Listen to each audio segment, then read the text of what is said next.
128వ కీర్తన 128 మొదటి వచనం నేను చదువుతున్నాను.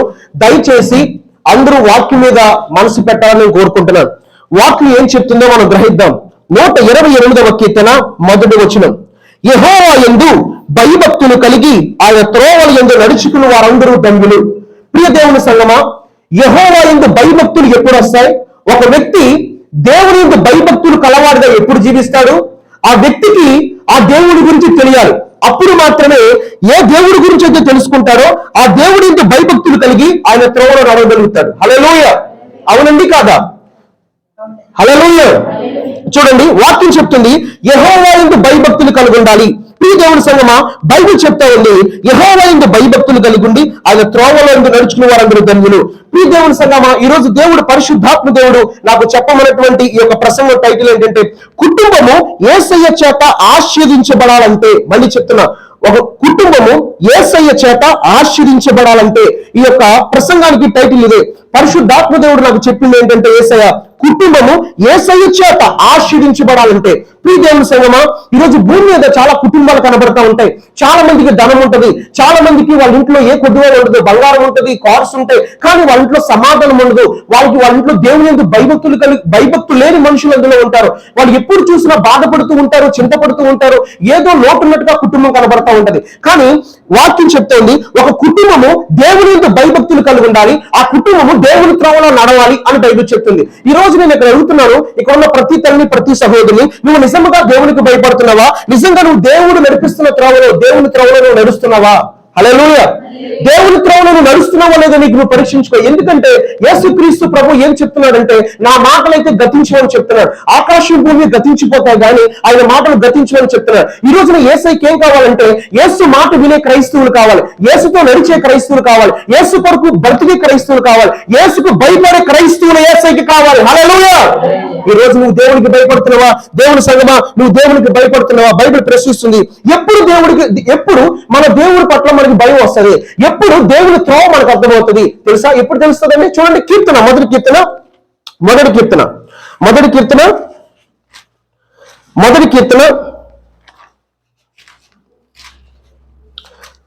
కీర్తన ఒక చక్కటి మాట రాయబడింది. మీ అందరికీ కూడా చాలా సుపరిచితమైన మాట. మొదటి కీర్తన 2వ వచనం, యెహోవా ధర్మశాస్త్రమందు ఆనందించుచు దివారాత్రము దాన్ని ధ్యానించేవాడు ధన్యుడు. ఈ సంగమా నేను అడుగుతున్నాను, ఇక్కడ ఎంతమంది యెహోవా ధర్మశాస్త్రమందు ఆనందిస్తున్నారు, దివారాత్రులు దాన్ని ధ్యానిస్తున్నారు అని బైబిల్ ఈ రోజున పరిశుద్ధాత్మ దేవుడు నిన్ను ప్రశ్నిస్తున్నారు. ఫస్ట్ ఆఫ్ ఆల్ నువ్వు దేవునికి భయభక్తి కలిగి ఉండాలి. భయభక్తి కలిగి ఉండడమే కాదు, ఆయన ఏర్పాటు చేసుకున్న త్రోవలో నువ్వు నడవాలి. ఇప్పుడు దాకా మీరు దేవునికి భయభక్తులు కలిగి దేవుడు నడిపిస్తున్న దేవుడు త్రోవలో మీరు నడిచారా? నడిస్తే కనుక మీ కుటుంబంలో సమాధానం ఉంటుంది, మీ కుటుంబంలో దేవుని సరిత ఉంటుంది, మీ కుటుంబంలో దేవుని కార్యాలు జరుగుతాయి. నడవకపోతే ఏం జరుగుతాయండి? నడవకపోతే ఏం జరుగుతాయి చెప్పండి? అపవాది యొక్క తలంపులు, అపవాది యొక్క ఆలోచనలు, అపవాది ఉద్దేశాలు, అపవాది చిత్తము జరుగుద్ది. ఈ రోజు నా క్రైస్తవ కుటుంబాలు, అనేక కుటుంబాలు ఎందుకు సమాధానం లేదు, ఎందుకు సంతోషం లేదు? పేరుకే క్రైస్తవులు, పేరు చూస్తే క్రైస్తవ పేరు, కానీ జీవితం చూస్తే లోక సంబంధమైన జీవితం. దేవుని సంగమా, ఫస్ట్ ఆఫ్ ఆల్ నువ్వు దేవునికి భయపడాల్సిందే. భయపడమే కాదు, దేవుడు నడిపిస్తున్న త్రోవలో నడవాలని బైబిల్ చెప్తా ఉంది. నువ్వు ఎప్పుడు దేవునికి భయపడతా ఉంటే, నువ్వు ఎప్పుడు దేవుని త్రోవలో నడుస్తా ఉంటే. రెండోదిగా మనం చూస్తే, నీకు ధర్మశాస్త్రం తెలియాలి. ధర్మశాస్త్రం అంటే బైబిల్ తెలియాలి. బైబిల్ తెలియడమే కాదు, నువ్వు ఆనందించాలి. దాని ఎందు ఏం చేయాలి? ఆనందించాలి. బైబిల్ ఆనందించి దివారాత్రులు నువ్వు దాన్ని ధ్యానించాలి. దివారాత్రులు దాన్ని ఏం చేయాలి? నువ్వు ధ్యానించాలి. నువ్వు ధ్యానించగలుగుతున్నావా? దివారాత్రులు నేను ధ్యానిస్తున్నాను బ్రదర్, నేను దివారాత్రులు పరిశుద్ధంగా నేను ధ్యానిస్తున్నాను అని ఈ రోజు ఎంతమంది చెప్పగలుగుతారు ఇక్కడ? చెప్పండి. హల్లెలూయా. దేవుని సంగమా, చాలా జాగ్రత్తగా వినండి. నిలబడ్డ నాకు కూడా ఈ మాటలు వర్తిస్తాయి. నీకే కాదు, నేను కూడా దేవునికి భయభక్తులు కలిగి ఉండాలి. నేను కూడా దేవుని త్రోవలో నడవాలి. ఎప్పుడు నేను దేవునికి భయపడతాను, ఎప్పుడు నేను దేవుని త్రోవలో నడుస్తానంటే, ముందు నేను బైబిల్ చదివినప్పుడు, ముందు నేను ధర్మశాస్త్రాన్ని ఆనందిస్తూ దాని నివారతులు ధ్యానించినప్పుడు నేను ధన్యులని బైబిల్ చెప్తుందండి. హల్లెలూయా. మరి ఈ రోజు ఎంతమంది బైబిల్ చదువుతున్నారు? దివారాత్రులు మీరు ధ్యానిస్తున్నారా? ఒక్కసారి మీరు గమనించండి. మరొకసారి నేను చదువుతున్నా, యెహోవా ధర్మశాస్త్రమందు ఆనందించాలి. ఈ రోజున పరిశుద్ధ గ్రంథం పట్టుకుని దాన్ని ధ్యానించే క్రైస్తవులు, ధ్యానించడమే కాదు దాని యందు ఆనందించే క్రైస్తవులు దేవుడికి కావాలి. హల్లెలూయా. ఎవరైతే దేవుని గ్రంథం పట్టుకుని దేవుని గ్రంథంలో ఉన్న మాటలను బట్టి ఆనందిస్తారో, దేవుని గ్రంథంలో ఉన్న మాటలను బట్టి జీవిస్తారో, దేవుని గ్రంథంలో మాటలను బట్టి నడవడానికి ఇష్టపడతారో, వాళ్ళందరినీ దేవుడు ఒక రోజున పరలోకానికి తీసుకెళ్ళిపోతున్నాడు. హల్లెలూయా! ఎవరైతే బైబిల్ ప్రేమిస్తారో, ఎవరైతే బైబిల్ కొరకు బ్రతుకుతారో, ఎవరైతే బైబిల్ చెప్పిన మాటలు వాళ్ళ జీవితంలో జీవించడానికి ఇష్టపడతారో అలాంటి ప్రజల కొరకు యేసయ్య ఆశతో చేరి చూస్తున్నాడు ఈ భూమి మీద. హల్లెలూయా! ఈ దేవుని బిడ్డలారా, దివారాత్రులు మీరు ధ్యానిస్తున్నారా? మీరు ఆనందించాలి. నేను ఎందుకు ఈ మాట చెప్తున్నానంటే, ఒక తల్లి తండ్రి ఉన్నారనుకోండి, ఒక ఫ్యామిలీ ఉంది, వాళ్ళు చక్కగా మ్యారేజ్ అయింది, వాళ్ళు చక్కగా దివారాత్రులు బైబిల్ చదువుతున్నారు, ఆనందిస్తున్నారు. వెంటనే వాళ్ళకి చిల్డ్రన్స్ కలుగుతారు. ఈ చిల్డ్రన్స్ ని ఎలా పెంచాలో బైబిల్ చెప్తుంది. ఈ రోజున అనేక మంది క్రైస్తవ కుటుంబాల్లో పిల్లలు ఎందుకు పాడైపోతున్నారు, పిల్లలు ఎందుకు తాగుబోతులైపోతున్నారు, పిల్లలు ఎందుకు సినిమాలు గెలిపోతున్నారు, పిల్లలు ఎందుకు వివాహాలు చేసుకున్నారు, ప్రేమ వివాహాలు, పిల్లలు ఎందుకు పాడైపోతున్నారు? కారణం ఏంటంటే, ఈ రోజున క్రైస్తవ కుటుంబాల్లో క్రైస్తవులు దేవుని యొక్క గ్రంథాన్ని, ధర్మశాస్త్రాన్ని చదవడానికి కానీ, దాన్ని ఆనందించడం కానీ, దాని ప్రకారం జీవించడం కానీ ఇష్టపడటలేదు.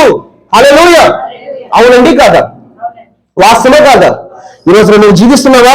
దేవుని యొక్క ధర్మశాస్త్రాన్ని ధ్యానిస్తున్నావా? దాని ఎందుకు ఆనందిస్తున్నావా? చూడండి, ఎందుకు ధర్మశాస్త్రం నేను చదవాలి, ఎందుకు బైబిల్ చదవాలి, ఎందుకు నేను ఆనందించాలి, ఎందుకు దేవుడు ఎందుకలా చెప్పాడంటే కొన్ని విషయాలు నీకు అర్థమైందో చూడొచ్చు. ఎపిసి రాసిన పత్రిక 4వ అధ్యాయం, ఎపిసి రాసిన పత్రిక 4వ అధ్యాయం, ఎపిసిల్ రాసిన పత్రిక 4వ అధ్యాయం, ఎపిసిల్ రాసిన పత్రిక 6వ అధ్యాయము 4వ వచనం. ఎపిసిల్ చాప్టర్ 6 verse 4. తండ్రులారా, మీ పిల్లలకు కోపము రేపక ప్రభు యొక్క శిక్షలోను బోధలోను వారిని పెంచాలి.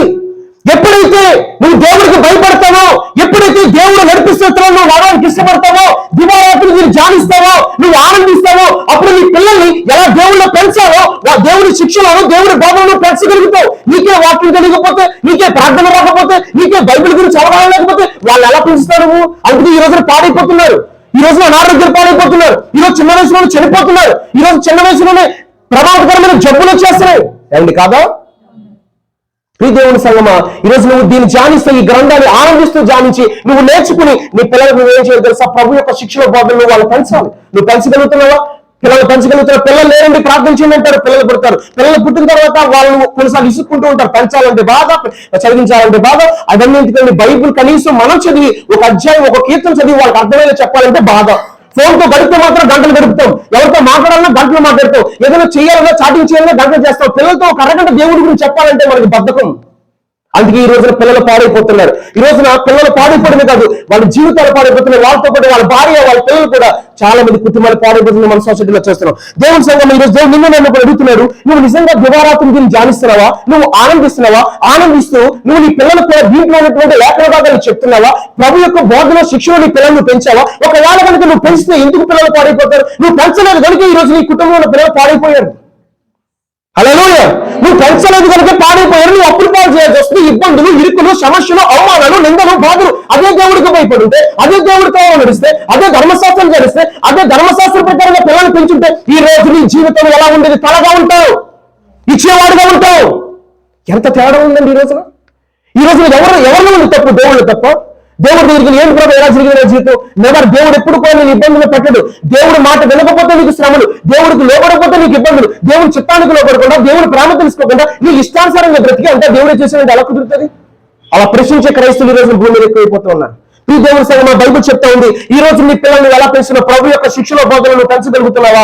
నువ్వు చదువుకున్న ధర్మశాస్త్రం, నీ చేతిలో ఉన్నటువంటి ఈ యొక్క పరిశుద్ధ గ్రంథం ఇలా కృతజ్ఞత కూడుకున్నప్పుడు, జాపకర్త కూడుకున్నప్పుడు, ఫాస్టింగ్ ప్రేయర్స్ ఉన్నప్పుడు, ఫ్రైడే ప్రేయర్ ఉన్నప్పుడు, సండే ప్రేయర్ ఉన్నప్పుడు మాత్రం చేత్తో పట్టుకుని చర్చలో కూర్చుని కాసేపు కూర్చుని ఇంటికి వెళ్ళిపోతున్నావు తప్ప దాన్ని ధ్యానించి దాని ప్రకారంగా నువ్వు నడిచి నీ పిల్లలకు నువ్వు చెప్పట్లేదు కనుక నీ పిల్లలకి దేవుడి గురించి తెలియట్లేదు. నీ పిల్లలకి లోకంలో ఉన్నటువంటి విషయాలు అర్థమవుతున్నాయి. లోకం శాశ్వతం అనుకున్నారు, లోకం చేత అట్రాక్ట్ చేయబడుతున్నారు, లోక జీవితానికి ఎడిక్ట్ చేయబడుతున్నారు, జీవితాలు పాడు చేసుకుంటున్నారు. వాళ్ళ బట్టి ఈ రోజు నువ్వు చింతపడుతున్నావు, బాధపడుతున్నావు, కృంగిపోతున్నావు, నలిగిపోతున్నావు. కారణం ఎవరు? నువ్వు. ఈరోజు దేవుడు నేను అడుగుతున్నాడు, నువ్వు దేవుని భయభక్తులు కలిగి ఉండాల్సిందే, నెక్స్ట్ టైం ఆయన తర్వాత నడవాల్సిందే. ఈ రెండు ఎప్పుడు చేస్తావంటే యెహోవా ధర్మశాస్త్రం నువ్వు ఆనందించు, ధ్యానించాలి. అప్పుడు నువ్వు ధన్యుడు అవుతావు. అప్పుడే నువ్వు పిల్లలు ప్రభు యొక్క శిక్షణ బోధనలు పెంచగలుగుతావు. వాళ్ళు పిలిస్తే ఏమొద్దండి, వాళ్ళు చక్కగా చదువుకుంటారు, మంచి ఉద్యోగమో లేదంటే సేవ చేస్తారు, వాళ్ళ కష్టాలను తీసుకొచ్చి నీ చేతిలో పెడతారు. నీకు అప్పు చేయాల్సిన పని లేదు. చక్కటి డిగ్నిటీ, దేవుడు మంచి గౌరవాన్ని ఇస్తాడు, ఘనతను ఇస్తాడు, కీర్తిని ఇస్తాడు. ఇవన్నీ ఎందుకు జరగట్లేదు ఈ రోజున కుటుంబాల్లో? ఆడవాళ్ళు ఏమో పనికి వెళ్తారు, ఆడవాళ్ళు ఏమో విదేశాలకు వెళ్తారు, మగవాళ్ళు ఏమో తాగేసి ఇంట్లో పడుకుంటారు దాన్ని బట్టి. ఇదేనా క్రైస్తవత్వం అంటే? ఇదేనా జీవితం అంటే? ఇంకా ఎల్లకాలము కూడా స్త్రీ వెళ్ళి బయటికి వెళ్ళి కష్టపడుతుంది, మగవాడు కష్టపడదా? మా మగవాడు వెళ్ళి కష్టపడి ఆ కుటుంబాన్ని పోషించుకునేటువంటి సామర్థ్యం ఎందుకు ఈ రోజు అనేక మంది పురుషులు కనపట్లేదు మనకి? దేవుడు నిన్ను అడుగుతున్నాడు. దేవుడు సంగమా, వాక్యానికి విరుద్ధంగా బ్రతికే ప్రతి ఒక్కరు కూడా జాగ్రత్త గుర్తు పెట్టుకోండి. ఎండిపోయారనుకో మీరు, ఎండిపోయిన వాడు ఏం చేస్తాం? ఈ యొక్క ఎండిపోయిన తీసుకెళ్లి మనం పొయ్యిలో పెట్టేస్తాం. యేసు కూడా అన్నాడు, మీరు గనక నాకు వేరుగా ఉన్నారా, మీరు గనక ఎండిపోయారా, ఖచ్చితంగా మీ జీవితం ఏంటంటే నరకమే. మీరు పరలోకానికి రానే రారు, నిత్య జీవానికి రానే రారు. ఖచ్చితంగా మీరు ఎక్కడికి వెళ్తారు తెలుసా? నరకము నెగ్గిన వారు తిరుగు చావదు. చర్చికి వస్తాం, బైబిల్ వాక్యం వింటాం, కాసేపటికి వెళ్ళి మొబైల్తో చూడకుండా చూస్తాం, కాసేపు టీవీ ముందు కూర్చుంటాం, కాసేపు ప్రోగ్రామ్ చూస్తాం, కాసేపు సీరియల్ చూస్తాం, లోక సంబంధమైన మాటలు మాట్లాడతాం, బూతులు మాట్లాడతాం. ఇవన్నీ కూడా మనం పరలోకం వెళ్ళకుండా ఆపేస్తాయి. ముందు మనం పరిపూర్ణంగా మారాలి. పరిపూర్ణంగా మారి దేవుని దగ్గర కన్నీరు విడిచి, ప్రభా నన్ను క్షమించు, నన్ను నా కుటుంబాన్ని ఆశ్రయించండి. దేవుడిని ఆశ్రయించడా? దేవుడు నీ కుటుంబాన్ని పట్టించుకోడా? దేవుడు ఏమంటున్నాడు? నువ్వు నా కుమారుడివి, నా కుమార్తె అంటున్నాడు. నేను అన్ని జన్మించి రక్షించబడ్డాను. భయంకరమైన విగ్రహాలను చేస్తా ఉండేవాళ్ళు. ఏ విగ్రహం నాతో పలకరించలేదు, ఏ విగ్రహం నాతో మాట్లాడలేదు. ఎన్నో పూజలు పునస్కారాలు వ్రతాలు చెప్తుంటే మా అమ్మగారు వ్రతాలు చేస్తే పక్కన కూర్చొని పద్యాలు చదువుతూ ఉండేవాళ్ళు. ఏ నాడు కూడా ఏది నాతో మాట్లాడలేదు. కానీ నా తల్లి ఒక ప్రార్థన చేసింది, ప్రభా నా కొడుకు అన్నంగా పడితే కాళ్ళు చేతులు పడితే నీ సేవ చేసుకుంటాను దేవుడికి అప్పగించింది. ఆయన ఎవరో కాదు, నజరైనటువంటి యేసయ్య. హల్లెలూయా. ఆయన గురించి నాకు తెలియదు, ఆయన పేరు తెలియదు, కానీ నా తల్లి గర్భంలో ఉండగా నేను ఆయన అప్పగిస్తే ఆయన మాత్రం నన్ను ఏర్పాటు చేసుకుని, నేను ఎంత దూరమైనా ఎక్కడున్నా ఏ ప్రాంతంలోకి వెళ్ళా దేవుడు నాతో మాట్లాడి నువ్వు నా సేవ చెయ్యి, నేను వాడుకుంటానని దేవుడు మాట్లాడాడు. నాతో మాట్లాడింది ఎవరు తెలుసా? యేసు క్రీస్తు ప్రభు మాత్రమే మాట్లాడారు. హల్లెలూయా. నేను న్యూజిలాండ్ ప్రయత్నం చేశాను, ఆస్ట్రేలియా ప్రయత్నం చేశాను, ఎన్నో డబ్బులు ఖర్చు పెట్టాను. మా నాన్నగారు మా అమ్మగారు ఇక్కడ ఉన్నా, ఎంతో డబ్బు ఖర్చు పెట్టాం, అప్పులు పాలైపోయి ఎన్నో ముంబై వెళ్ళాం, చెన్నై వెళ్ళాం, ఏది సక్సెస్ అట్లా. కానీ మా అమ్మగారు మాత్రం నేను సేవ తప్పించాను, నేరు కరవలా. కానీ నా దేవుడు మాత్రం నా సేవకుడివి, నేను సృజించింది నా సేవ కోసం, నా సేవ చేయడం మాట్లాడాడు. హల్లెలూయా. ఆయన మాట్లాడాడు కనుక, ఆయన నిలబెట్టాడు కనుక ఈ రోజు ఇక్కడ నిలబడి మీకు వాక్యం చెప్పగలుగుతున్నాను. యేసు క్రీస్తుని ఎందుకు వెంబడిస్తాను తెలుసా మీకు? మీరు అనుకోవచ్చు డబ్బులు వస్తాయేమో, సేవ అంటే సూపర్, అమ్మో ఇంకా చూడక్కర్లేదు అనుకుంటారేమో. సేవ వచ్చింది, మేము అవసరమైతే ప్రాణం పెట్టడానికి మేము సేవకు వచ్చాం. చావో రేవో ఈ రోజైనా సరే చచ్చిపోవడం సిద్ధంగా ఉన్నాం మేము. ఎందుకో తెలుసా? నాకు ఒక నిరీక్షణ ఉంది, చచ్చిపోతే నా పేరు జీవ గ్రంథంలో దేవుడు నా పరలోకం ఇస్తాడు. కానీ నీ పరిస్థితి ఏంటి? ఈ రోజే కనుక నువ్వు చచ్చిపోతే, ఈ రోజే దేవుడు నేను పిలిస్తే నువ్వు పరలోకం వెళ్తావా? వాక్యానుసారంగా జీవిస్తున్నావా? నీ ఆత్మ జీవితం కరెక్ట్గానే ఉందా? నువ్వు వాక్యానుసారంగా బతుకుతున్నావా? నీ పిల్లలు ఎలాగున్నారు? నీ కుటుంబ పరిస్థితి ఎలాగుంది? నీ హస్బెండ్ ఎలాగున్నాడు? ఒక్కసారి ఆలోచించిపోయి తల్లి, ప్రియ సహోదరి, దేవుడు ఈరోజు నీతో నాతో కూడా అదే మాట్లాడుతున్నాడు. ఇది నాకు దేవుడు చెప్పమన్న ప్రసంగం. దేవుడు నాకు ఏం చెప్పమన్నాడు నీకు అయి చెప్తున్నా. ముందు నువ్వు దేవునికి భయపడుతూ జీవిస్తున్నావా? సెకండ్ వన్, దేవుని త్రోవలో నడుస్తున్నావా? నువ్వు దేవునికి ఎప్పుడు భయపడతావు? నువ్వు ఎప్పుడు దేవుని త్రోవలో నడుస్తావంటే ఈ ధర్మశాస్త్రం నువ్వు ధ్యానించాలట, ఆనందించాలట. ఈ గ్రంథాన్ని ఎప్పుడైతే నువ్వు ధ్యానిస్తావో, ఎప్పుడైతే నువ్వు ఆనందిస్తావో, ఇందులో ఉన్న దేవుని ఆజ్ఞలు, దేవుని కట్టడాలు, దేవుని ఉద్దేశాలు, దేవుని తలంపులు నీకు అర్థమవుతాయి. అప్పుడు దాని ప్రకారంగా నువ్వు, నీ భర్త, నీ పిల్లలు నడుస్తారు. నీ కుటుంబం ఏమవుతుంది? నీ దేవుడు అని యెహోవా మాట శ్రద్ధగా విని ఆయన ఆజ్ఞలు కట్టడము దైవముగా నీవు సమస్త జనుల కంటే హెచ్చించబడతావు. ఇవన్నీ ఎప్పుడు జరుగుతాయి? ఎవరి చేతిలో ఉంది? మీ చేతిలో ఉంది. ఎవరి చేతిలో ఉంది? మీ చేతిలోనే. మరి ఎందుకు చేయలేకపోతున్నారు ఈ రోజున? ఎందుకు బాధలు, ఎందుకు సమస్యలు, ఎందుకు ఇరుకులు? ఈ దేవుని బిడ్డలు చాలా మంది అంటారు, యేసు ప్రభు నమ్ముకున్న అందుకే శోధన వచ్చేస్తానండి, అవి ఒక శ్రమ వచ్చేస్తానండి. తప్పు. యేసు క్రీస్తు ప్రభు ఏం చెప్పాడు తెలుసా? నా నిమిత్తము మిమ్మల్ని చంపేస్తారని చెప్పాడు. కానీ మీరు పనికి వెళ్ళకుండా ఇంట్లో ఉండి మీకు భోజనం ఉండదు, నన్ను బట్టి ఉండదు అన్నాడు యేసయ్య? మీరు ఇంత చదువుకుని ఇంట్లో కనుక మీరు ఖాళీగా ఉంటే కనుక మీకు కరువు వచ్చింది కారణం యేసయ్య? చెప్పండి ఒకసారి. నీకు నచ్చినట్టుగా బ్రతికి నీకు ఇబ్బందులు వచ్చేస్తే యేసయ్య కారణం? యేసయ్య చెప్పాడా? యేసయ్య ఇప్పుడు చెప్పలేదు కదా. యేసయ్య ఏమన్నాడు? స్త్రీ తన గర్భంలో చంటిపిల్లల వర్షంలో వారిన వర్షంగా నేనైతే మరువులు అంటున్నాడు కదా. ఆయన మరువులు అన్నాడు కదా. ఎందుకు విడిచిపెడతాడు? ఆయన విడిచిపెట్టాడు. మనం దూరం అయిపోతున్నాం, మనకు నచ్చేట్టుగా బ్రతుకుతున్నాం, మన జీవితం నా ఇష్టము, నా జీవితం నాది, నా ఇష్టం నాదని బ్రతికేసి ఈ రోజున సమస్యల వలయంలో చిక్కుల్లో పడిపోతున్నారు. సులువుగా చిక్కులు పెట్టే పాపంలో అనేక మంది పడిపోతున్నారు. ఈ రోజున అనేక మంది నశించిపోవడం గల కారణం ఏంటి తెలుసా? మళ్ళీ ఒకసారి అడుగుతున్నా, ఒకసారి మీకు చెప్తున్నానండి. మీకు ఎంతమంది బిడ్డలు ఉన్నారో దేవుడికి తెలుసు. అందులో ఎవరు నశించిపోయారో దేవుడు మిమ్మల్ని లెక్క అడుగుతాడు. ఎందుకు లెక్క అడుగుతాడంటే, నేను ప్రేమించి నేను ఒక కుమార్తెని ఇచ్చాను, నువ్వు వాడి దేవుళ్ళ పెంచలా, వాక్యానుసారంగా పెంచలా, వాడు తాగుపోతే అయిపోయాడు, వాడు తిరిగిపోతే అయిపోయాడు, వాడు పాడైపోయాడు, వాడు చచ్చిపోయాడు, వాడు చావు కారణం నువ్వే, నేను నిన్నే లెక్క అడుగుతా అంటాడు దేవుడు. ఆత్మ నశించిపోయిన కారణం నువ్వు. తర్వాత సంఘ కాపులను అడుగుతారు లెక్క. ఎంతమంది వచ్చారు, ఎంతమంది సువార్త చెప్పారు, ఎంతమంది వాక్యం చెప్పారు, ఎన్నిసార్లు ఇంటికి వెళ్ళారు, ఎంతమంది ప్రార్థన చేశారు, ఎంత బ్యాట్ అంతా దేవుడు తీస్తాడు, తీసి తీర్పు తీరుస్తాడు ప్రతి ఒక్కరికి కూడా. అందుకే బోధన మాకు కఠినమైన తీర్పు అన్నారు యాకోబు పత్రికలో. దేనికండి? కఠినమైన తీర్పు. ఈ రోజు ఒకసారి మీ జీవితాన్ని మీరు పరిశీలన చేసుకోండి. బైబిల్ చెప్తుంది, ప్రభు యొక్క శిక్షణ బోధన మీరు పెంచారా మీ పిల్లల్ని? ఈ రోజు నిన్ను నన్ను కూడా దేవుడు ప్రశ్నిస్తున్నాడు. అమ్మా, నీ పిల్లల్ని ప్రభు యొక్క శిక్షణ బోధన నువ్వు పెంచావా? నువ్వు పెంచితే కనుక ఈ రోజు నీ పిల్లలు ఎలా ఉన్నారు? ఈ రోజున దేవుడికి తెలుసు, నీకు తెలుసు, చూస్తున్న సొసైటీకి తెలుసు, నీ బంధుమిత్రులు కూడా తెలుసు. ఈ రోజు దేవుడు అడుగుతున్నాడు, నువ్వు ధర్మశాస్త్రాన్ని ధ్యానిస్తున్నావా? ధర్మశాస్త్రం కూడా నువ్వు నడుస్తున్నావా? దేవుని గ్రంథం పట్టుకుని నువ్వు జీవించావా? ఎన్ని సంవత్సరాల నుంచి క్రైస్తవ జీవితాన్ని కొనసాగిస్తున్నావు? నీ పేరేంటి? నీ జీవితం ఏంటి? నువ్వు ఎలా బ్రతుకో అంతా దేవుడికి తెలుసు. హల్లెలూయా. దేవుడికి మాత్రం తెలుసు, మాకు తెలియకపోవచ్చు. కానీ దేవుడిగా జరుగుతున్న ప్రీతి బిడ్డ, దేవుడి వాక్యానుసారంగా జీవించావా? యేసయ్య అంటున్నాడు భూమి మీద ఎవరైతే దేవుని వాక్యం దాన్ని దైకుని వారు మాత్రమే ధన్యులు, వాళ్ళే ధన్యులు. హల్లెలూయా. 10,000 ఆఫరింగ్ ఇచ్చాం, భోజనాలు పెట్టుకున్నాం, దాని ధూమం చేసాం, బాగా ఖర్చు పెట్టాం, నలుగురిలో పేరు తెచ్చుకున్నాం. ఇవంతా దేవుడు తోసేస్తాడు. అవన్నీ దేవుడికి అవసరం లేదు. దేవుడికి ఎవరు కావాలంటే దేవుడికి భయపడి, దేవుడికి లోపడి, దేవుడి చిత్తం చేసేవాళ్ళు, దేవుడి వాక్యానుసారంగా జీవించే పిల్లలు, క్రైస్తవులు, యేసుక్రీస్తు కావాలి. హల్లెలూయా. దేవుడి నామానికి మహిమ కలుగును గాక. హల్లెలూయా. ఈ దేవుని సంగమా, సేవ అంటే మాటలు కాదు. మీరు అనుకోవచ్చు సేవ ఏదో చేసుకుంటున్నాం, వెళ్ళిపోతున్నాం, మాకంతా 1000 ఇస్తున్నారు, 500 ఇస్తారు, 1500 ఇస్తారు, చక్కటి భోజనం పెడుతున్నారు, 4 రకాల గాడిలు పెట్టాను, శుభ్రంగా తినేస్తాం, వెళ్ళిపోతున్నాం అనుకున్నాం. కానీ దేవుడు ఒక రోజు మమ్మల్ని మొత్తం నిలబెట్టి లెక్కడెత్తాడు. చూడండి బైబిల్ ఏముందో తెలుసా మీకు? బైబిల్ మీరు చూడొచ్చు. ఎజెస్కేల్ గ్రంథం ఒక మాట మీకు చెప్పి చూపించాలనుకుంటున్నాను. ఎజెస్కేల్ గ్రంథం అని నేను చెప్పింది అర్థమవుతుందండి మీకు? ఓకే. ఎజెస్కేల్ గ్రంథాన్ని మనం ఒకసారి పరిశీలిద్దాం. అక్కడ రాయబడ్డ కొన్ని లేఖన భాగాలు మీకు నేను చూపించాలనుకుంటున్నాను. చూపించిన ముందుకు తీసుకెళ్తాను. త్వరగానే ముగించేస్తాను, ఎవ్వరు భయపడద్దు.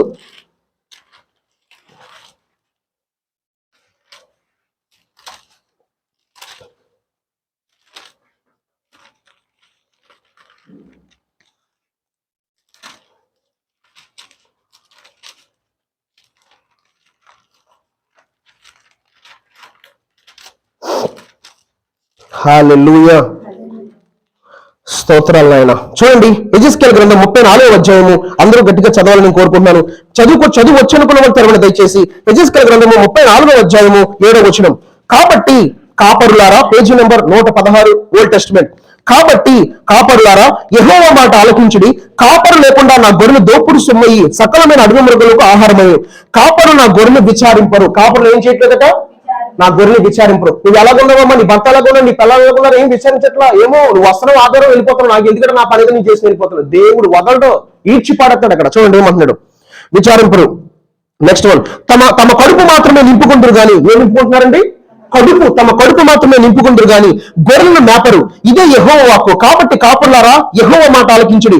ప్రభువైనటువంటి యెహోవా సెలవిచ్చింది ఏమనగా, నా జీవము తోడు నేను ఆ కాపరులకు విరోధమైతిని. దేవుడే కాపరికి విరోధమైతే సేవ అంటే మాటలు కాదు, సేవ నమ్మకంగా చేయాలి. దేవుడు అంటున్నాడు, ఆయన కాడి మీ భుజం మీద ఎత్తుకురుడు అంటున్నాడు. దేవుని సేవ, దేవుని కాడి మా భుజం మీద ఉంది. మేము ఎలా చేయాలి? ఇక నెక్స్ట్ వన్ చూడొచ్చు. యెహోవా మాట ఆలకించుడి. ప్రభువైన యెహోవా సెలవిచ్చింది ఏమనగా, నా జీవము తోడు నేను ఆ కాపరులకు విరోధమైతిని. నా గొర్రెలకు వచ్చి వారి యొద్ద నేను విచారిస్తాను. నా గొర్రెల గురించి ఏం చేస్తాను? వారి దగ్గర విచారణ చేస్తాను. ఎక్కడికి వెళ్ళావు, ఎక్కడ సేవ చేస్తావు, ఎక్కడ సువార్త చెప్పో, ఏం చేస్తావు, మొత్తం డేటా అంతా తీసి లెక్కడితో విచారణ చేస్తాడట. నెక్స్ట్ వారు గొర్రెలు మేపుట మార్పించేది. వాళ్ళు గొర్రెలు మేపు మార్పించేస్తాడట.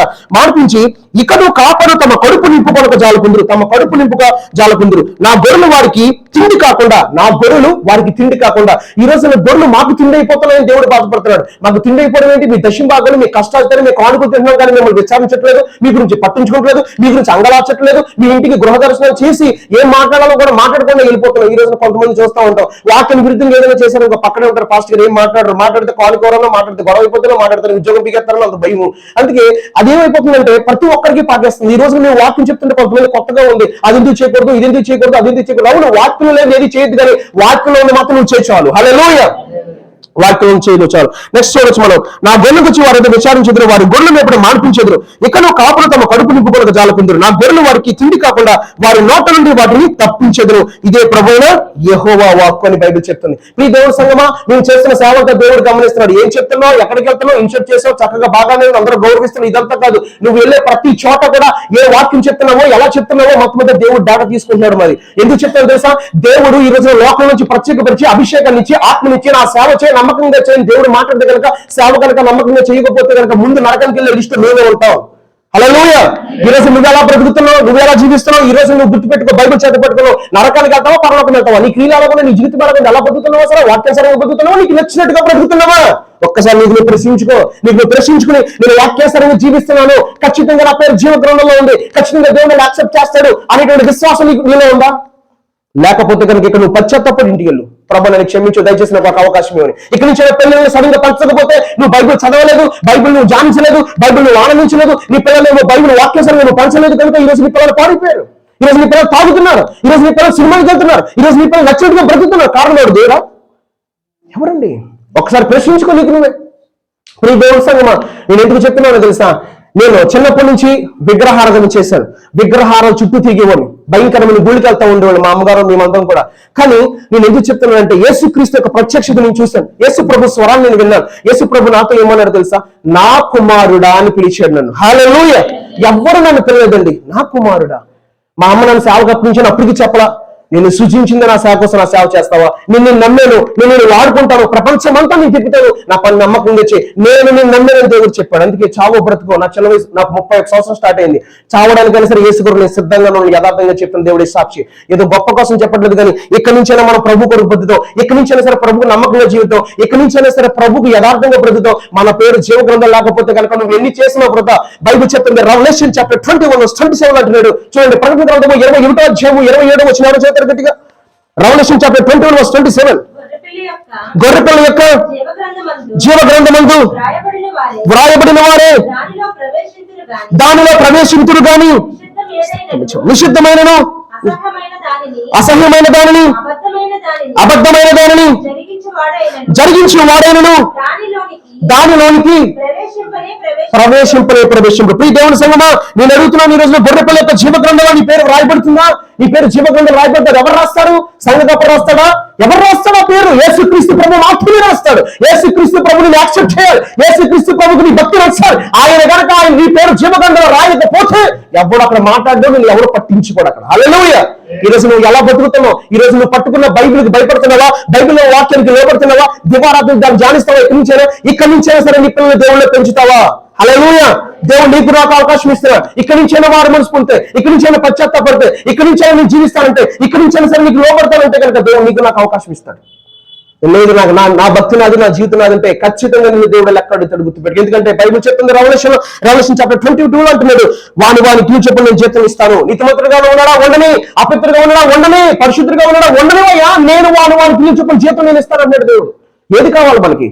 ఈ రోజు దేవుడు భూమి మీద ఉండగా నీకు నాకు అవకాశం ఇస్తున్నాడు. నీ పేరు జీవగ్రంథంలో రాయాలంటే అది యేసు చేతిలోనే ఉంది. నువ్వు పరలోకానికి వెళ్ళాలంటే యేసు మాత్రమే మార్గం, సత్యం చెవు. ఆయన ద్వారా తప్ప నువ్వు ఎట్టి పరిస్థితుల్లో పరలోకానికి వెళ్ళలేవు. ఇంకా ఎవరు ఎన్ని చెప్పినా సరే నువ్వు భయపడద్దు. బైబిల్ చదువు, బైబిల్ ప్రకారంగా జీవించు, బైబిల్ ఏం చెప్తుందో దాని ఆజ్ఞలు, దాని కట్టడలు పాటించు. దేవుడు చూస్తున్నాడు, దేవుడు వింటున్నాడు, దేవుడు గమనిస్తున్నాడు. చచ్చిపోతే నీ పరలోకం వెళ్ళాలంటే నీ దేవుడికి భయపడాలి, మనుషులు కాదని దేవుడికి భయపడి భక్తి చేద్దాం. హల్లెలూయా! మనుషులు కాదు మనం భయపడాల్సింది, మనుషులు చెప్పిన సిద్ధాంతాలు కాదు, మనుషులు చేసినటువంటి కుయుక్తులు కాదు. ఖచ్చితంగా దేవుడికి భయపడి మనం సేవ చేయాలి, దేవుడికి భయపడి మనం భక్తి చేసేవారుగా మనం ఉండాలి. హల్లెలూయా! మీరు చూడొచ్చు, క్రైస్తత్వం విస్తరించేటువంటి తొలి దినాల్లో చాలా మంది ప్రాణాలు పెట్టారు, చాలా మంది వాళ్ళు శిరఛేదనం చేపట్టారు, చాలా మందిని హతసాక్షులు అయిపోయారు. ఎందుకంటే వాళ్ళు హతసాక్షులు అయిపోయారు? ఎందుకంటే శిరఛేదనం చేపట్టారు. ఈ రోజు కనుక RSS ఇక్కడికి వచ్చి మేము చంపేస్తామన్నారు అనుకోండి, ఎంతమంది పారిపోతారు? అంతమంది ఉంటారు. బైబిల్ తెలిసి ఎంతమంది పారిపోతారు? అంతమంది ఉంటారు ఇక్కడ. అప్పుడు తెలిసిపోద్ది గోధుమ ఎవడో గురికెవడో. హల్లెలూయా! బైబిల్ ఏమంటుంది తెలుసా? ఒకవేళ నన్ను వెంబడిస్తావా బిడ్డ, యేసుని వెంబడిస్తున్నావా? నీకు నువ్వు ఉపేక్షించుకుని నీ సిలువను వెతుకుని వెంబడించైతే, నువ్వు యేసుని వెంబడించాలంటే నీకు నువ్వు ఉపేక్షించుకో, నీ సిలువను వెతుకుని నువ్వు ఆయన వెంబడించాల్సిందే. అలా వెంబడించిన వాడే మరణం వరకు నమ్మకం ఉంటే జీవ కిరీటం యేసయ్య నీకు పెడతాడు. హల్లెలూయా! యేసయ్య నీకు జీవ కిరీటం పెట్టబోతున్నాడు. ఈ దేవుని బిడ్డ, ఈ రోజు మనం చూడొచ్చు. నేను ఒక క్వశ్చన్ మిమ్మల్ని అడగాలనుకుంటున్నాను. మనం ఏం చేస్తున్నాము, మనం ఏం జీవిస్తున్నాము ఎవరికి తెలియకపోవచ్చు, కానీ దేవుడు గమనిస్తున్నాడట. ఓ, ఆ బిడ్డ నాకు ఎందుకు తెలియదు, ఆ బిడ్డ చర్చికి వస్తుంది కదా. ఓ, ఆ కుమార్తె నాకు ఎందుకు తెలియదు, ఆ కుమార్ నాకు ఎందుకు తెలియదు, నాకు తెలుసు. I know this family. నాకు ఎందుకు తెలియదు, వాళ్ళ గురించి అంతా తెలుసు. ఈ రోజు ఇక్కడ కూర్చున్న ప్రతి వ్యక్తి గురించి దేవుడికి తెలుసు. మీ పిల్లల గురించి, మీ భవిష్యత్తు గురించి, మీరు జీవించిన విధానం అంతా దేవుడికి తెలుసు. ఎందుకో చెప్పరా? చూడండి, ఆదికాండము 18వ అధ్యాయం, జెనసిస్ చాప్టర్ 18, ఆదికాండము 18వ అధ్యాయం, ఆదికాండము 18వ అధ్యాయం 15 నుంచి 17 through 19. అప్పుడు యెహోవా నేను చేయబోయే కార్యము అబ్రహాములకు దాచెదనా. అబ్రహాము నిశ్చయంగా ఒక నిమిషం సిస్టర్. అప్పుడు యెహోవా నేను చేయబోయే కార్యము అబ్రహాముకి ఎందుకు దాస్తాను? నేను నా భక్తుడు కదా, నన్ను వెంబడిస్తున్నాడు కదా, నేను పిలిచాను కదా, గొప్ప భవనజనంగా చేస్తాను కదా, అతను ఆశీర్వించబడతాడు కదా, అతనికి నేను ఎందుకు దాయాలి? నేను చెప్పాలి అతనికి అని దేవుడు ఒక అద్భుతమైన నిర్ణయం మన అక్కడ కనబడతా ఉంది. నెక్స్ట్ చదువులను. అబ్రహాము నిశ్చయముగా బలము గల గొప్ప జనమగును, అతని మూలముగా భూమిలోని సమస్త జనములను ఆశీర్వించబడును. ఎట్లనగా యెహోవా అబ్రహామును గూర్చి చెప్పినది అతనికి కలగ చేయనట్లు. జాగ్రత్తగా వినండి. ఇక్కడి నుంచి తన తరువాత తన పిల్లలను తన ఇంటి వారును నీతి న్యాయములు జరిగించుచు యెహోవా మార్గమును గైకొనుటకు అతడు వారికి ఆజ్ఞాపించినట్లు నేను అతని ఎరిగి ఉన్నాను. బ్లెస్సీ నాకు తెలీదా? బ్లెస్సీ తన కుమారుడు ఏం చెప్తున్నా నాకు తెలుసు. బ్లెస్సీ కుమార ప్రార్థన చేసుకో, కుమార సండే స్కూల్కి వెళ్ళు, కుమార బైబుల్ చదువు చెప్తున్నా లేదో నాకు తెలుసు. కరోనా గురించి నాకు తెలియదా? ఇక్కడ ఉన్న ప్రతి పిల్లల గురించి నాకు తెలియదా? వాళ్ళ పిల్లలు ఎలా పెంచారో నాకు తెలుసు. వాళ్ళ పిల్లలకి ఏం చెప్పారో నాకు తెలుసు. వాళ్ళు ఎలా జీవించారో నాకు తెలుసు. నేను ఎరుగుతును అంటున్నాడు దేవుడు. హల్లెలూయా. నేను ఎరుగుతును. తరువాత కచ్చేయండి. తరువాత మీరు చూడొచ్చు ఇక్కడ బైబిల్లో ఎట్లనగా యెహోవా అబ్రహామును గురించి చెప్పినది అతనికి కలగ చేయనట్టు తన తరువాత తన పిల్లలను తన ఇంటి వారును నీతి న్యాయములు జరిగించుచు యెహోవా మార్గమును గైకొనుటకు అతడు వారికి ఆజ్ఞాపించినట్టు నేను అతను ఎరుగుదును. నీ పిల్లలు ఎలా పెంచావో, నీ పిల్లలకి దేవుడు భయభక్తితో పెంచావో, నీ ఇష్టానుసారంగా పెంచావో, నీకు నచ్చినట్టు పెంచావో, నువ్వు ఎలా బ్రతికో దేవుడు నేను ఎరుగుదును. I know this person, I know this believer. నాకు తెలుసు కదా ఈ గురించి, నాకు తెలుసు ఈ కుటుంబం గురించి. ప్రియ దేవుని సంగమా, దేవుడు నిన్ను ప్రశ్నిస్తున్నాడు. నువ్వు నిజంగా దేవునికి భయభక్తులు కలిగి జీవిస్తున్నావా? ఆయన త్రోవలను నడుస్తున్నావా? సెకండ్ వన్ కనుక దివారాత్రులు ఆయన గ్రంథాన్ని ధ్యానిస్తున్నావా? దివారాత్రులు ఆయన గ్రంథాన్ని ధ్యానించకపోతే నువ్వు ఖచ్చితంగా నీ పిల్లలు నువ్వు దేవుళ్ళలో పెంచలేవు. నువ్వు కూడా దేవుళ్ళని అడగలేవు. నీకు నచ్చిన మార్గం కూడా వెళ్తావు, నీకు నచ్చినట్టుగా జీవిస్తావు. అది నీ ప్రభుత్వం ఎక్కడ తీసుకెళ్తే నరకానికి తీసుకెళ్లిపోద్ది. యేసు క్రీస్తు దగ్గరికి వెళ్ళలేవదు, యేసు క్రీస్తుని చూడలేవదు, కనీసం గాడ్ కింగ్డమ్ లో నువ్వు ఎంటర్ కాలేవు. అందుకే ఎక్కడి నుంచి అయినా సరే నువ్వు ఏం చేయాలంటే పశ్చాత్తాపడం నేర్చుకో. ప్రభువా, ఇక్కడి నుంచి నేను ఆ కుటుంబంలో కుటుంబ ప్రార్థన లేకపోతే కుటుంబ ప్రార్థన, ఇక్కడి నుంచి నా పిల్లల్ని సరిగ్గా మోటివేట్ చేయకపోతే నేను నడిపించాలనుకుంటున్నా. నేను బైబిల్ చదువుతాను, నేను ఆనందిస్తాను, నేను ధ్యానిస్తాను, నా పిల్లలకి ఎక్స్ప్లెయిన్ చేస్తాను, వాళ్ళు కూడా నేను నడిపిస్తానని చెప్పేటువంటి మనసు ఈరోజు దేవుడికి కావాలి. ఈ రోజు అప్పుడు నువ్వు అలా పెంచలేదు కనుకే, అప్పుడు నీకు నచ్చినట్టుగా వదిలేసే కనుకే ఈ రోజు నీ పిల్లలు పాడైపోయారు. చెట్టంత కొడుకు పాడైపోయాడు, చెట్టంత కుమార్తె పాడైపోయింది, జీవితం పాడు చేసుకుంటుంది. వాళ్ళ బట్టి నీకు అవమానం, నిందలో బాధలు వస్తాయి. నువ్వు మనోవేదన కింద ఏమవుతున్నావు, సిగ్గు అవమానం కింద ఉంది. ఎంత బాధ అండి ఈ రోజున. ప్రియ దేవుని సంగమా, ఎన్ని ప్రతి చోట కూడా ఎన్ని కంప్లైంట్లు వింటామో చాలా బాధ అనిపిస్తుంది. ఎవరంటే క్రైస్తవుల పిల్లలే. ఈ రోజున దేవుడు నిన్ను నన్ను అడుగుతున్నాడు, జాగ్రత్త. నీ జీవితం నాకు తెలుసు, నువ్వేం చేసావు నాకు తెలుసు, నువ్వు ఏం చేసావో నాకు తెలుసు. నీ పిల్లలు పాడైపోయారంటే ముందు నిన్ను అడుగుతాను, నీ భర్తను అడుగుతాను. నువ్వు ఎలా జీవించావో, నీ పిల్లలు ఎలా పెంచావో, నువ్వు ఎన్నిసార్లు బైబిల్ చదివావో, నువ్వు ఎన్నిసార్లు చర్చకు వచ్చావో, నువ్వు ఎన్నిసార్లు శ్రేణ మీటింగ్కి వెళ్ళావో, నువ్వు ఎన్నిసార్లు ఎక్కడికి వెళ్ళావో, అంతా కూడా దేవుడి దగ్గర డేటా ఉంది. ఆ డేటా పట్టుకు నీకు తీర్పు తీరుస్తాడు. అది పరలోకం అవ్వచ్చు, నిత్యం అవ్వచ్చు. అక్కడ నీకు మాత్రమే, నీకు ఆయనకి మాత్రమే ఫేస్ టు ఫేస్. అక్కడ ఇంక నీ ఏ సేవకులు కూడా నీ పక్కన నిలబడి రికమెండ్ చేసే పరిస్థితి ఏమీ ఉండదు. హల్లెలూయా. ఏ సేవకులు కూడా నీ గురించి చెప్పే పరిస్థితి ఉండదు. అది బైబిల్ అంటే వాని క్రియలు చెప్పు, నేను జీతం ఇవ్వబోతున్నా. వాని క్రియలు మాత్రమే నేను ఏం చేస్తాను, జీతం ఇస్తాను. ఈరోజు అబ్రహాం ఎలా పెంచుతున్నాడో, అబ్రహాం ఎలా అయితే దేవుడి భయభక్తులు కలిగి దేవుడి మార్గంలో నడిపిస్తున్నాడో, దేవుడు అన్న నేను ఎరుగుతున్నాయా, తర్వాత తన పిల్లల్ని నా ముందు భయభక్తులు కలిగి నా మార్గంలో నడిపించకపోతాను, నేను ఎరుగుతున్నాయా అంటున్నాడు దేవుడు. ఈ రోజు నీ గురించి తెలీదా? నువ్వేం జీవించావో, నీ జీవితం ఏంటో నీకు తెలీదా? అందుకే ప్రియ దేవుని సంగమా, ఇక్కడి నుంచి అయినా సరే దేవునికి భయపడదామా? హల్లెలూయా. ఇక్కడి నుంచి అయినా సరే దేవునికి లోపడదామా? ఇక్కడి నుంచి అయినా సరే దేవుని చిత్తానికి లోపడదామా? ఇక్కడి నుంచి మన పిల్లలు దేవుడు చక్కగా ప్రభు యొక్క శిక్షణను, ప్రభు యొక్క బోధన పెంచగలుగుతామా? పెంచితే కనుక దేవుడిని ఆశీర్వదించబోతున్నాడు. హల్లెలూయా. మీరు చూడొచ్చు, ఒకసారి మీరు చూడొచ్చు, ఇర్మియా గ్రంథము, ఇర్మియా చాప్టర్ 17 verse 10. ఇర్మియా గ్రంథము 17వ అధ్యాయము, ఇర్మియా గ్రంథము 17వ అధ్యాయం 10వ వచనం ఒకసారి చదవండి. ఇర్మియా గ్రంథము 17వ అధ్యాయం 10వ వచనం. ఒకని ప్రవక్తను బట్టి వాని క్రియల ఫలము చొప్పున ప్రతీకారము చేయుటకు యెహోవా అను నేను హృదయమును పరిశోధించేవాడును, పరీక్షించేవాడును. చదువున్నాను. అంతరంద్రియములను పరీక్షించేవాడును. చాలు నాన్న, చూడండి ఒక్కసారి. ఈ రోజు దేవుడు నేను పరీక్షిస్తున్నాడు. ఈ రోజు దేవుడు నేను పరీక్షిస్తున్న ప్రియ దేవుని బిడ్డ, ప్రియ దేవుని సంగమా, నువ్వు అనుకోవచ్చు ఇదిగో మమ్మల్ని చక్కగా ఏదో జాబ్ ఇవ్వచ్చు దేవుడు, చక్కగా 10,000 15,000 జాబ్ చేసుకోవచ్చు, చక్కగా వివాహం చేసుకుని మాకు చిల్డ్రన్స్ ఉంటారు, మా బ్రతికేది మేము బతకొచ్చు. కానీ దేవుడు ఎందుకు సేవలో తీసుకొచ్చాడు? ప్రియ దేవుని బిడ్డ, ఎందుకు చెప్తున్నాడంటే దేవుడు నమ్మకస్తుల కొరకు చూస్తున్నాడంటే. ఆయన ఆకాశం వైపు పరలోకం నుంచి నమ్మకంగా ఎవరు కనపడతారా, నమ్మకంగా ఎవరు సేవ చేస్తారా, ఈడు కాకపోతే వాడు, వాడు కాకపోతాడు, ఒక్కడ కాకపోతే 100 మంది నిలబెడతాడు. ఎందుకంటే ఏ గొర్రె నశించుకోవడం ఆయనకి ఇష్టం లేదు కనుక. హల్లెలూయా. ఈ రోజు దేవుడు నిన్ను ప్రేమించాడు. నిన్ను ప్రేమించి ఈ రోజున కొన్ని విషయాలు నీకు నాకు కూడా చెప్తున్నాడు. ఈ రోజు నువ్వు అర్థం చేసుకుంటే దేవుడు నిన్ను, నీ కుటుంబాన్ని దీవిస్తాడు. నేను ఎందుకు చెప్తున్నానంటే, ఈ రోజు మన ఎదురుగా కనపడుతున్న నోవా గారు షూట్ చేస్తారు. ఆయన చర్చికి వెళ్తా ఉండేవాడు, సండే చర్చికి వెళ్తా ఉండేవాడు, చక్కగా కుటుంబంతో చర్చికి వెళ్తా ఉండేది. చర్చికి వెళ్ళి రాగానే సినిమాలు పెట్టుకునేవారు, టీవీ పెట్టుకునేవారు, చక్కగా వాళ్ళు నచ్చినట్టు బ్రతికారు. ఒక్కసారిగా అప్పులు పాలైపోయారు.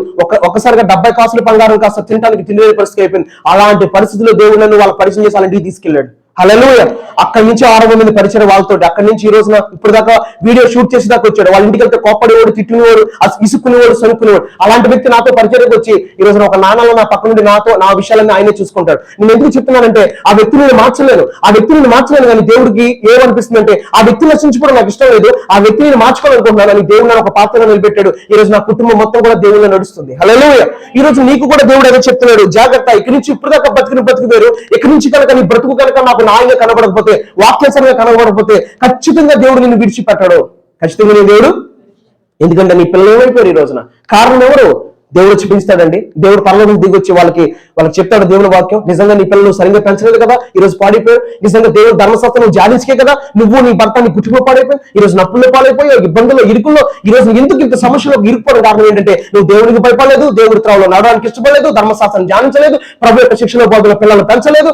ఈ రోజున అబ్రహాము జీవించినట్టు నువ్వు జీవించలేదు కనుక, అబ్రహాము ఎలా అయితే భయభక్తులు కలిగి జీవించాడో, దేవుడు చూస్తున్నాడు ఎలాగైతే భయభక్తులు కలిగి బ్రతికాడో, దేవుడు అబ్రహాముతో ఉన్న దేవుడు, అబ్రహాముని జ్ఞాపకం చేసిన దేవుడు, అబ్రహాముని నడిపించిన దేవుడు, యేసుక్రీస్తు నిన్న నేడు ఏకరీతిగా ఉన్నాడు బైబిల్ చెప్తుంది. అప్పుడున్న దేవుడు ఇప్పుడున్నాడు. ఏమన్నా శక్తి ఏమైనా తగ్గిందంటారా? పవర్ ఏమైనా తగ్గిపోయిందండి? పవర్ ఏం తగ్గలేదు. ఆయన నిన్న నేడు ఏకరీతిగా ఉన్నాడు. హల్లెలూయా. ఇక్కడి నుంచైనా సరే మన వాక్యానుసారంగా జీవించాలని మనస్ఫూర్తిగా నేను కోరుకున్నాను. ప్రియ దేవుని బిడ్డ, ఎవరన్నా బాధ పెట్టాలని కించపరచని మాట చెప్పట్లేదు, కానీ నువ్వు చనిపోవడం దేవుని చిత్తం కాదు, నువ్వు నశించిపోవడం దేవుని చిత్తం కాదు. చనిపోవడం అంటే ఏంటి తెలుసా? రెండవ మరణం, అగ్నిగుండానికి వెళ్ళడం దేవుని చిత్తం కాదు. దేవుని దగ్గర పశ్చాత్తాపడు, ప్రభా ఇప్పుడు దాకా నాకు నచ్చినట్టుగా బ్రతికాను, ఇక్కడి నుంచి నేను వాక్యాసరంగా బ్రతకాలనుకుంటున్నాను. ఇప్పుడు దాకా నా పిల్లలు పట్టించుకోలేదా, ఇక్కడి నుంచి నా పిల్లల్ని యొక్క వాక్యాసరంగా పెంచాలనుకుంటున్నాను. ఇక్కడి నుంచి నేను నా జీవితం ఏంటో నా ఇష్టం అనుకున్నాను, కానీ ఇక్కడి నుంచి నేను నమ్మకమైన భక్తి చేస్తాను. ఇక్కడ నుంచి నువ్వు చూస్తున్నావు, నువ్వు వింటున్నావు, నువ్వు గమనిస్తున్నావు, భక్తి చేస్తాను, నీ కొరకే భక్తి చేస్తాను, నీ కొరకే బతుకుతాను, చావైనా బ్రతికాను, నీ కొరకు జీవిస్తాను వేసని మాటిస్తావు. ఈ రోజున అనేక అన్ని జనులు యేసు ప్రభు నమ్ముకుని ఆస్తా వద్దు, ఇవ్వకపోయిన పనులు మాకు యేసు ప్రభు కావాలి. పోరా ఇంట్లోంచి పో, మా కులంలో పుట్టావా, మా మతంలో పుట్టావా, యేసు నమ్ముకున్నావు అంటే నాకు యేసు కావాలని బయటకు వచ్చి యేసు కొరకు బ్రతికిన క్రైస్తవులుగా మారలు కోకోలను ఈ రోజు భూమి మీద. వాళ్ళు ఏం గ్రహించారు, మనం ఏం గ్రహించలేకపోతున్నాం. వాళ్ళు ఏం తెలుసుకున్నారు, మనం ఏం తెలుసుకోలేకపోతున్నాం. ప్రియ దేవుని బిడ్డ, బైబిల్ సత్యం జాన్ చాప్టర్ 17 జాన్ చాప్టర్ 17 లో ఉంటుంది. నీ వాక్యమే సత్యము, నీ వాక్యమే సత్యము. చదవని ఎవరైనా సరే యోహాను సువార్త 17:17 సత్యమందు వారిని ప్రతిష్ఠ చేయము. నీ వాక్యమే భూమి ఆకాశములు భూమి గతిస్తాయి, కానీ ఆయన మాటలు గతించావు. నువ్వు రాకపోయినా, నువ్వు భక్తి చేయకపోయినా, నువ్వు దేవుడికి దూరంగా జీవిస్తున్నా, దేవుడిని ప్రేమిస్తున్నా, నీకు మరొకసారి అవకాశం ఇస్తున్నా. ఇక్కడి నుంచి అయినా సరే నేను నా ఇంటి వారిని యెహోవాను సేవించదమని యెహోషువ చెప్పినట్టుగా మనం చెప్పగలుగుతామా? ఈ రోజున చిన్నపాటి చూస్తే అనేక యవ్వనస్తులు చనిపోయి దారులు పెడుతున్నారు. 20 సంవత్సరాలకు ఒకటి చచ్చిపోతున్నాడు, 30 సంవత్సరాలకు ఒకటి చచ్చిపోతున్నాడు, 35 ఒకటి చచ్చిపోతారు. 2 రోజు జాపగతి కూడికలంతా తాగుబోతులు వచ్చి అక్కడ బంతులు చిందులేస్తా ఉంటారు. ఈ రోజు నా దేవుడు అడుగుతున్నాడు, నీకు బాధ అనిపించట్లేదేమో, నీకు బాధ అనిపించట్లేదేమో, వాళ్ళు నా పిల్లలే, నా ప్రజలే, నా పోలికలను, నా ప్రజల వాళ్ళు అని దేవుడు ఈ రోజు నిన్ను నన్ను అడుగుతున్నాడు. ఆయన కన్నీరు కారుస్తుంది కానీ మన కన్నీరు మనకు బాధ రాదు. మా కుటుంబీకుడు కాదు కదా, మా బంధుమిత్రుడు కాదు కదా, మా ఇంటి కారు కాదు కదా, నాకు సంబంధం ఏంటి అనుకుంటున్నావేమో. దేవుడు అంటున్నాడు ఈ రోజున విచారం చేస్తాడు, కాపాలను విచారం చేస్తాడు.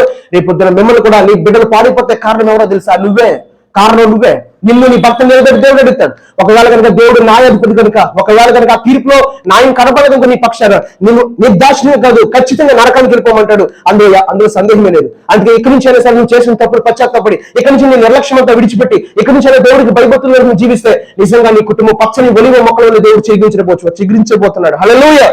ప్రార్థన చేసుకున్నామా? నిన్న వాక్యం బట్టి ప్రార్థన చేసుకున్నామా?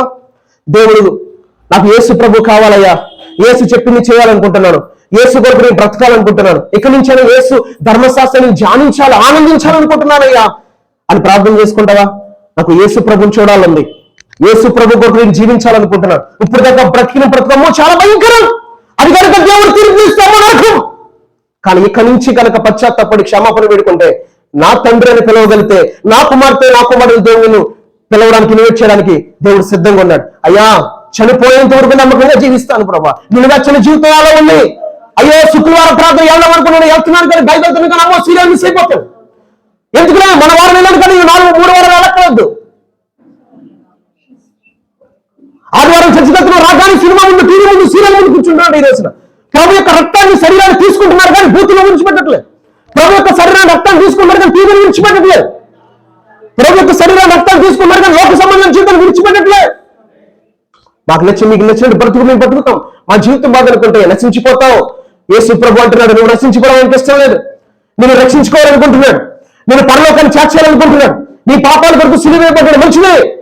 నువ్వు ఒక్కసారి మారు మనసు పొందాడు, పాపక్షుని బాప్తిసం తీసుకున్నానని చెప్పి నువ్వు ప్రభుని వెంబడిస్తే మళ్ళీ పాపం చేసావా? నీ పాపాల నిమిత్తం నువ్వు ఏం చేస్తున్నావు తెలుసా? బైబిల్ చెప్తావు చెప్పేసి రాసిన పత్రికలో నువ్వే యేసు క్రీస్తు ప్రభుని మళ్ళీ సిలువ వెళ్తున్నావు. నువ్వే యేసు ప్రభుని సిలువ వెళ్తున్నావు. నీకు నచ్చినట్టు యేసు ప్రభుని సిలువ వెళ్తున్నావు. నువ్వు వద్దు, ఇక్కడి నుంచి అటువంటి జీవితం జీవించొద్దు. యేసు ప్రభు నీకు నాకు కూడా అవకాశం ఇస్తాడు. బిడ్డ, భయభక్తులు కలిగి జీవించు.